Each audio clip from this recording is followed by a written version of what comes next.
Todavía no le he dado las arepas, pero vienen las arepas por allí cuando finalice la entrevista.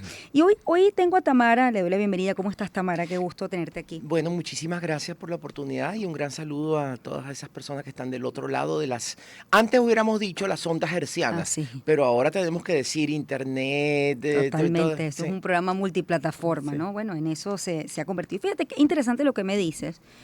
Bueno, porque el mundo ha cambiado, ¿no? Desde todo punto de vista. Entonces, entiendo que en uno de los primeros discursos públicos del Papa León, bueno, él habla de la unión familiar y, bueno, la visión que cualquier persona puede tener con respecto a este tema, ¿no? Ahora, ¿cómo se pueden comprender o ese pensamiento a la luz de, bueno, de los desarrollos culturales y lo social de nuestro tiempo, ¿no? De este tiempo, ¿no? Entender esa visión que pueden tener muchos, algunas compartidas, otras no, puede ser poco, de la unión familiar entre un hombre y una mujer. ¿Cómo recibe la comunidad estas declaraciones? De manera, tienes que agregar de manera estable y dentro del matrimonio, porque es que lo que va subyacente en toda la declaración es la reiteración de una doctrina que viene del siglo XI-XII, que es todo sexo fuera del matrimonio está prohibido. El único sexo admisible es dentro del matrimonio y con fines de procreación. Por eso es que la iglesia todavía hoy en día, a estas alturas del siglo XXI, no acepta los métodos anticonceptivos. Considera que cualquier persona que tenga sexo fuera del matrimonio, es decir, antes del matrimonio, o que se divorcie y se vuelva a casar desde el punto de vista canónico, eso también es una unión ilegal. Y si tú lees todo eso que está ahí en esa declaración, lo que subyace es que quienes pensaban que el nuevo Papa León XIV podía ser revisionista o pensar en una revisión de ciertos dogmas que incluyen, por ejemplo, la participación de la ordenación de las mujeres. Prácticamente la Iglesia Católica es una de las pocas iglesias hoy en el siglo XXI en la que no hay una participación activa de las mujeres como oficiantes de culto. Están como monjas, pero no como oficiantes Mm, activas de culto. Sí lo hay en prácticamente todas las iglesias modernas, mm, o sea, modernas, las iglesias actuales. El tema de los métodos anticonceptivos, el tema de la unión de personas en segundas, terceras, cuartas o quintas nupcias, las uniones no consagradas que tienen el mismo nivel para la iglesia que de pecado, las uniones de personas del mismo sexo. Es decir, que pienso yo mm.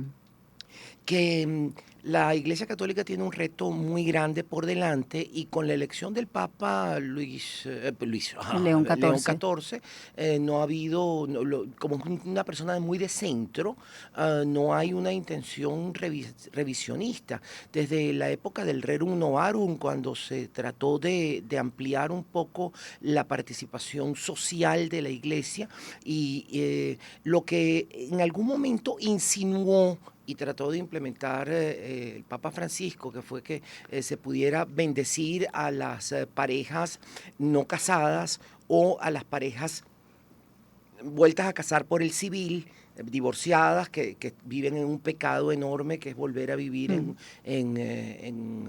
pues, pareja con otra persona con la que tú no tienes un vínculo matrimonial, según la iglesia, o también a las parejas del mismo sexo. Eso se empezó a pensar, se implementó de manera muy básica Ujú. y pareciera que en este periodo eso pudiera regresar. Sobre todo porque si vemos que el Papa anterior a Francisco, el Papa Ratzinger, era también al mismo tiempo el presidente o el superior de una orden que es la Orden de la Santa Fe, que tomó ese nombre cuando cambió su nombre Mm, anterior, que era la Orden de la Santa Inquisición. Bueno, es la misma ujú. orden, que ha tenido una posición sumamente cerrada con relación a todos los asuntos del siglo XXI. Ahora, este tipo, digamos, de posiciones, lo primero es preguntar si la comunidad sintió con Francisco ese reconocimiento, es decir, el reconocimiento de que también que esto es interesantísimo, porque bueno, yo supongo a alguien que forma parte de la comunidad LGBTQ+, y lee esto, pero cree en Dios. Entonces, bueno, me imagino que hay una contradicción, es decir, bueno, yo creo en Dios, pero no me reciben allí, ¿no? O no me reciben en la institución. Entonces, Mi- eh, quiero ir a, digamos, a lo más humano, a cómo puede sentirse alguien que, bueno, que lee este tipo de declaraciones y que forma parte y que cree en la familia homoparental, pues, ¿no? Mira, más allá. Ujú. Te he hecho un cuento, primero una anécdota Sí. que te sitúa el problema. Hace un montón de años ya, quizás unos 15 años, a mí me pidieron que bautizara un niño, entonces tenía que hacer los cursos para los padrinos y las madrinas. Eso fue en una iglesia aquí en Caracas y resulta que el cura se para y dice, aquí toda esta gente que está en este sitio, la mayoría no debería estar aquí porque son divorciados, vueltos a casar, todos viven en pecado, ustedes son unos pecadores. La mitad de la gente que estaba ahí haciendo el curso se paró y se fue. Entonces, tú lo que tienes que preguntar, y lo mismo puede suceder con el tema de las parejas del mismo sexo, o de las personas LGBT, o de las personas que viven fuera que no Mm. tienen un vínculo matrimonial canónico, etcétera, etcétera. Es decir, eso nos lleva, por ejemplo, a que países como Chile y España, que fueron profundamente católicos en una época, hoy en día, en las nuevas generaciones, las personas menos de 25 años, alrededor solo del 10% son creyentes y practicantes. El 90%, casi el 70% Mm. dice que no ser creyente y ese otro 30%, solo un 10% de la totalidad es practicante y el otro 20% es creyente pero no practicante. Entonces tú tienes una situación en la cual esto puede producir una desafección Mm. de la gente respecto de las iglesias porque estas iglesias demasiado ortodoxas no interpelan, no le dan una solución a los jóvenes que Mm. viven en esta que tú decías, la inteligencia artificial, que viven en las redes sociales, que viven a través de la comunicación inmediata por medio por todos los medios de redes sociales y de WhatsApp, etcétera, etcétera, y tienen unas aspiraciones y unas motivaciones distintas, y yo creo que toda institución está en la obligación de ver su público objetivo y entender que tiene que guardar su clientela, vamos Sí. a ponerlo desde el punto de vista de marketing. Y guardar su clientela implica ver qué es lo que desea la clientela y no imponerle a la clientela lo que tú crees que la clientela necesita. Ahora, puede mantenerse el respeto a la comunidad LGBTQ+, el respeto entendiendo el reconocimiento, sin ceder en la doctrina. Es decir, hay puntos medios en eso. Em, Creo que los momentos de revisionismo dentro de la Iglesia Católica en el Mm. siglo XX, y no digo el XXI porque hay pocos, fueron también escasos.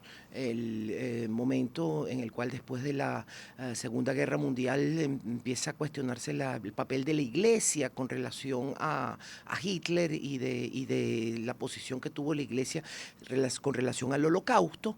Luego, en los años 60, con la encíclica Rerum Novarum y la revisión de que el Rerum Novarum significa cosas nuevas, vienen Ujú. cosas nuevas y como hay cosas nuevas hay que adaptarse a esas nuevas realidades. Básicamente el tema subyacente en toda esa encíclica. Luego, quizás en los años 90, hubo también un proceso revisionista que derivaba de lo que se llamó la teología de la liberación, que fue proscrita y que también fue aplastado por la doctrina de la Santa Fe, por la orden de la doctrina de la Santa Fe.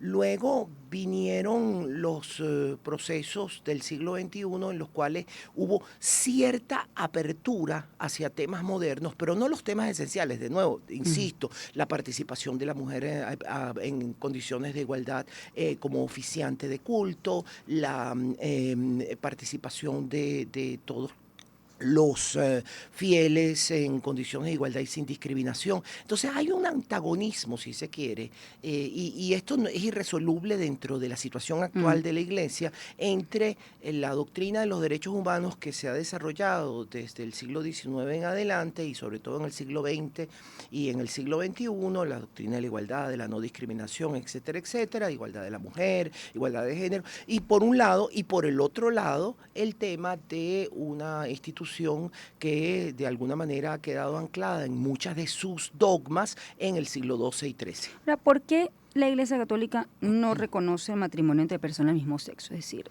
Por la misma razón por la cual no reconoce un segundo matrimonio. O sea, si tú te divorcias y te vuelves a casar, ese tampoco se reconoce por la o tercera o cuarta nupcia, por la misma razón por la cual no reconoce una unión de personas que no están casadas, porque de acuerdo con esa doctrina que se perfila a partir del siglo XII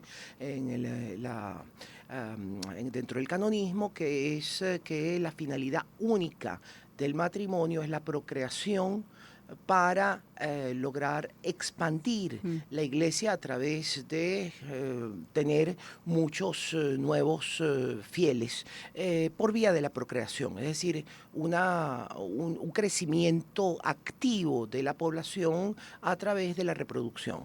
Y entonces, si la finalidad única es la reproducción de la unión entre dos personas, esa finalidad no debe ser coartada, por eso es que no se permiten los métodos anticonceptivos, por eso es que, etcétera, etcétera, toda esa serie de situaciones. Entonces, si tú te quedas anclado en esa visión única, que es válida si tú quieres, de acuerdo con esa visión expansionista a través del crecimiento por vía de la reproducción, puedes llevar a estas situaciones. Fíjate que algo parecido se planteó de alguna manera en la guerra de Irlanda del Norte, cuando entre los católicos y los protestantes tenían mucho menos hijos. Y los católicos tenían todos muchísimos hijos. Entonces, como tenían muchísimos hijos, eran muy pobres. Y en cambio los protestantes eran muy ricos o bastante más ricos porque tenían menos hijos. Y cuando tú tienes menos hijos que mantener, la fortuna familiar te permite tener un estatus de vida superior. Entonces esa posición natalista tiene implicaciones también socioeconómicas que muchas veces no se ven y que puede llevar dentro de un conflicto, inclusive como una guerra entre la guerra de religión en Irlanda del Norte, a situaciones de visibilidad de este tipo de intransigencia, si se quiere. ¿Ustedes sienten que como comunidad esto implica un retroceso de la relación de la comunidad LGBT con la Iglesia? No, yo creo que no ha habido ningún cambio. Es decir, no ha habido ningún cambio porque lo que se hizo durante el tiempo de Francisco fueron declaraciones puntuales y algunas recomendaciones. Eso no tiene eso no produce un cambio. Eso es como una orden ejecutiva de un presidente. O sea, viene uno y dicta una orden ejecutiva y después viene otro y dicta una orden ejecutiva, pero el que viene él puede revertir la orden ejecutiva del anterior. Es básicamente algo que por no estar consagrado en una revisión canónica propiamente dicha, no tiene una incidencia real en la práctica. Si, por ejemplo, tuvo incidencia real cuando hubo momentos revisionistas, en el momento justamente que te mencionaba, en los años 60, cuando se pensó, bueno, si seguimos dando la misa en latín, nadie entiende qué es lo que estamos diciendo aquí en el altar y además lo estamos dando la misa dándole la espalda a los creyentes. En consecuencia vamos a acercarnos a los creyentes a través de una misa en el lenguaje del país donde se esté. Y fueron intentos de renovación. Eso no fueron cosméticos, pero fíjate que en esta elección del Papa había algunos postulantes a la silla papal que lo que pretendían era volver a los tiempos de la misa en latín, o sea, retroceder. Fíjate que su posición es una posición básicamente como de centro, entonces muy probablemente él no vaya hacia adelante en el revisionismo, pero tampoco vaya decididamente hacia atrás en un revisionismo hacia la ortodoxia. Entonces probablemente durante el papado de Luis XIV no pase gran cosa. Ahora, quienes piensan más conservadores, ¿no? La sociedad, digamos, no tan pluralista, es decir, piensan que, bueno, la unión en el matrimonio tiene que ser entre hombre y mujer. Hay personas que piensan de esa manera. Entonces, me pregunto si en este tema hay puntos medios, es decir, hay puntos medios en el reconocimiento o el respeto de la Iglesia con respecto a estas uniones, sin que eso, porque hay gente que dice que está de acuerdo que la unión debe ser entre hombre y mujer, mas no consideran que esto sea algo segregacionista ni homofóbico. ¿Cómo lo percibes tú? Bueno, es que es la misma posición que para estos ortodoxos, si tú vives fuera de un matrimonio canónico no tienes ningún reconocimiento, en consecuencia no tienes matrimonio y todo lo que estás haciendo es pecado, aunque sea entre un hombre y una mujer. O sea, una unión entre un hombre y una mujer que viven en concubinato tiene la misma entidad desde el punto de vista canónico que una unión entre personas del mismo sexo. Es decir, es pecaminosa. Es un pecado de concupiscencia, un pecado de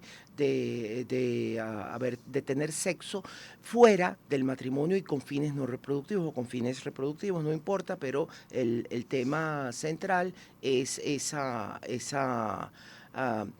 pecado que se ve en cualquier relación sexual que no esté amparada por el matrimonio. Ese es el dogma. El dogma es el único matrimonio la única relación que reconocemos es aquella que es derivada de la celebración de un contrato de matrimonio canónico. En consecuencia, si tú vives en concubinato, si son personas del mismo sexo, si tú te divorciaste y volviste a casar, todas esas otras relaciones están desde el punto de vista canónico en la misma posición. Pecaminosa, es el mismo pecado, no hay, por eso es que si tú lees bien las declaraciones, eso es lo que subyace ahí, y lo que subyace además es una posición centrista, bastante ortodoxa, similar a la que propugna la doctrina, la orden de la doctrina de la Santa Fe, y sin intención de poner en tela de juicio. La diferencia era que verbalmente Francisco trató de introducir algunos temas para ver si podía cambiar el paquidermo, que es ese gran elefante blanco que está dentro de una habitación, que es la Iglesia Católica, a ver si podía cambiar algunas cosas. No lo logró. Pero es que no lo han logrado ninguno de los papas anteriores. ¿Tú eres creyente, Tamara? Yo soy creyente, pero no practicante de ninguna religión. Que yo le doy la misma... Y eso venía de unas grandes discusiones que yo tuve con un mentor, mi gran mentor en toda esta materia, que fue el padre Luis Mario Lazo. Nos preguntábamos, mira, Dios existe, las religiones tienen todas la misma dignidad, y desde aquella época, impregnada, por cierto, por discusiones de las lecturas que él me mandaba de Teilhard de Chardin, un cura que vivió en China, un cura también jesuita que vivió en China y que tiene unos libros excelentes, extraordinarios, sobre el rol de la espiritualidad y todo eso, y que siempre pensaba que todas las religiones llevan al cielo, siempre que se vivan dentro de... porque todas tienen igual dignidad. Eso de que mi religión es mejor que la tuya y la de otra es mejor que... No, es una manera de llegar a la espiritualidad. Y Teilhard de Chardin tenía algo que era muy interesante. Él decía, las religiones vividas de manera ortodoxa atan. La espiritualidad libera. Entonces, dentro de esa visión, buscar la espiritualidad, entendiendo que a través de cualquier forma de manifestación de esas espiritualidades puedes encontrar esa reunión, esa colegiación con los seres divinos, eso te lleva a que no hay mejores ni peores religiones, sino simplemente formas de lograr algo. Muchas gracias, Tamara. Ha sido un gusto conversar contigo esta mañana, Tamara Adrián. ha sido mi invitada a esta hora. Vamos a hacer una pausa, ya volvemos. ¿Ha sido víctima de hackeo o robo de datos?